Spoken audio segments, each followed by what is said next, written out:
नमस्कार दोस्तों, आप सभी को महाशिवरात्रि की शुभकामनाएं।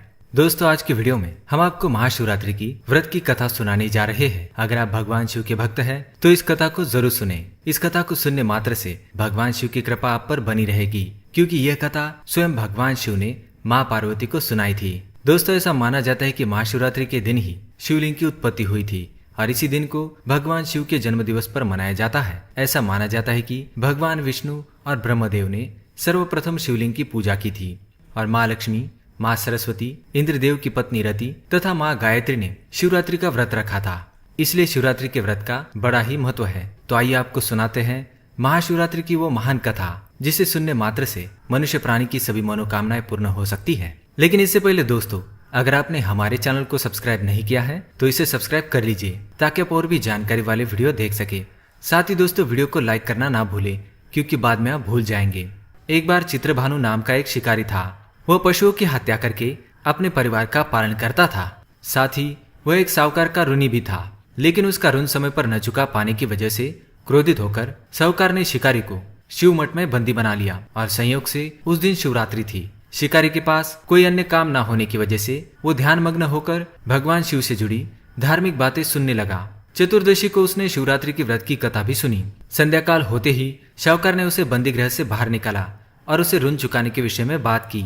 शिकारी ने अगले दिन सारा कर्जा लौटा देने का वचन देकर बंधन से छूट गया। अपनी दिनचर्या की भांति वह जंगल में शिकार के लिए निकला, लेकिन दिन भर बंदी गृह में रहने के कारण भूख प्यास से वह व्याकुल हो गया था और फिर शिकार करने के लिए वह एक तालाब के किनारे बेलपत्र के वृक्ष पर बैठ गया। बेल के वृक्ष के नीचे एक शिवलिंग था जो बेलपत्रों से ढका हुआ था। शिकारी को इस बात का पता नहीं था। बेल के वृक्ष पर बैठे बैठे ही वह पत्ते तोड़ने लगा और नीचे फेंकने लगा, लेकिन संयोग से ही वह बेलपत्र भगवान शिव के शिवलिंग पर गिर रहे थे। इस प्रकार दिन भर भूखे प्यासे शिकारी का व्रत भी हो गया और शिवलिंग पर बेलपत्र भी चढ़ाए गए। इससे उसका शिवरात्रि का व्रत भी सफल हो गया। एक रात्रि बीत जाने के बाद एक गर्भधारण की हुई हिरनी तालाब पर पानी पीने पहुंची। शिकारी ने धनुष पर तीर चढ़ाकर प्रत्यंचा खींची तो हिरनी बोली, मैं गर्भिणी हूँ, शीघ्र ही प्रसव करूंगी।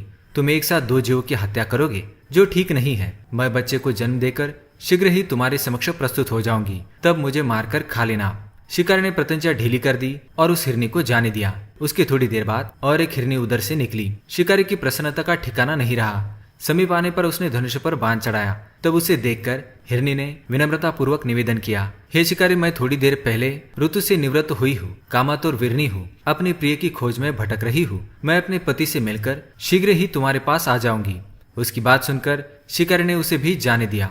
2 बार शिकार को खोकर उसका माथा ठनक गया और वह चिंता में पड़ गया। रात्रि का आखिरी पहर बीत गया। तभी एक अन्य हिरनी अपने बच्चों के साथ उधर से निकली। शिकारी के लिए यह स्वर्णिम अवसर था। उसने धनुष पर तीर चढ़ाने में देर नहीं लगाई। वह तीर छोड़ने ही वाला था कि हिरनी बोली, हे पारदी, मैं इन बच्चों को इनके पिता के हवाले करके लौट आऊंगी। इस समय मेरा शिकार मत करना। उसकी बात सुनकर शिकारी हंसा और बोला, सामने आए शिकार को छोड़ दूं? मैं ऐसा मूर्ख नहीं। इससे पहले मैं अपना 2 बार शिकार खो चुका हूँ। मेरे बच्चे भूख प्यास से तड़प रहे होंगे। उत्तर में हिरनी ने कहा, जैसे तुम्हें अपने बच्चों की ममता सता रही है, ठीक वैसे ही मुझे भी अपने बच्चों की चिंता सता रही है। इसलिए बच्चों के नाम पर मैं थोड़ी देर के लिए जीवनदान मांग रही हूँ। हे पारदी, मेरा विश्वास कर, मैं इन्हें इनके पिता के पास छोड़कर तुरंत लौटने का वचन देती हूँ। हिरनी की बात सुनकर शिकारी को उस पर दया आ गई। उसने उस हिरनी को भी जाने दिया। शिकार के अभाव में बेल वृक्ष पर बैठा शिकारी बेलपत्र तोड़कर नीचे फेंकता ही जा रहा था। पौ फटने को हुई तो एक धष्टपुष्ट हिरन उसी रास्ते पर आ गया। शिकारी ने सोच लिया कि इसका शिकार वह अवश्य करेगा और फिर उसने धनुष पर बाण चढ़ाया। शिकारी की तनी प्रत्यंचा देखकर हिरन विनीत स्वर में बोला, हे पारदी भाई, यदि तुमने मुझसे पूर्व आने वाली तीनों मृगियों तथा छोटे बच्चों को मार डाला है तो मुझे भी मारने में विलंब ना करो, ताकि मुझे उनके वियोग में एक क्षण भी दुख सहना ना पड़े। मैं उन मृगियों का पति हूँ। यदि तुमने उन्हें जीवन दान दिया है तो मुझ पर भी कुछ पल के लिए कृपा करो। मैं उनसे मिलकर तुम्हारे समक्ष उपस्थित हो जाऊंगा। उस हिरण की बात सुनते ही शिकारी के सामने पूरी रात का घटना चक्र घूम गया। उसने सारी कथा उस हिरण को सुना दी। तब हिरण ने कहा, मेरी तीनों पत्नियां जिस प्रकार प्रतिज्ञाबद्ध होकर गई है, मेरी मृत्यु से अपने धर्म का पालन नहीं कर पाएंगी। अतः जैसे तुमने उन्हें विश्वास पात्र मानकर छोड़ा है, वैसे ही मुझे भी जाने दो। मैं उन सभी के साथ तुम्हारे सामने शीघ्र ही उपस्थित हो जाऊंगा। उपवास, रात्रि जागरण तथा शिवलिंग पर बेलपत्र चढ़ने से शिकारी का हिंसक हृदय निर्मल हो गया। उसमें भगवत शक्ति का वास हो गया।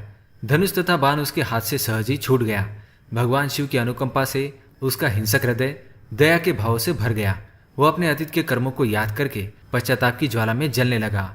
थोड़ी देर बाद वो हिरण सब परिवार शिकारी के समस्त उपस्थित हो गया ताकि वह उनका शिकार कर सके। किंतु जंगली पशु की ऐसी सत्यता, सात्विकता एवं सामूहिक प्रेम भाव देखकर शिकारी को बड़ी ग्लानि हुई। उसके नेत्रों से आंसू बहने लगे। उस हिरण के परिवार को ना मारकर शिकारी ने अपने कठोर हृदय को जीव हिंसा से हटा दिया और सदा के लिए कोमल एवं दयालु बन गया। देवलोक के समस्त देव समाज भी इस घटना को देख रहे थे। घटना की परिणति होते ही देवी देवताओं ने पुष्प की वर्षा की। तब शिकारी एवं उस हिरण के परिवार को मोक्ष की प्राप्ति हो गई। इसी तरह दोस्तों, अनजाने में ही शिकारी का महाशिवरात्रि का व्रत हो गया और उसे मोक्ष की प्राप्ति हो गई। तो दोस्तों, यह कथा आपको कैसी लगी हमें कमेंट में जरूर बताएं। अगर आप भगवान शिव के भक्त हैं तो कमेंट में ओम नमः शिवाय अवश्य लिखें। इसी तरह के वीडियो देखने के लिए हमारे चैनल को सब्सक्राइब करें। धन्यवाद।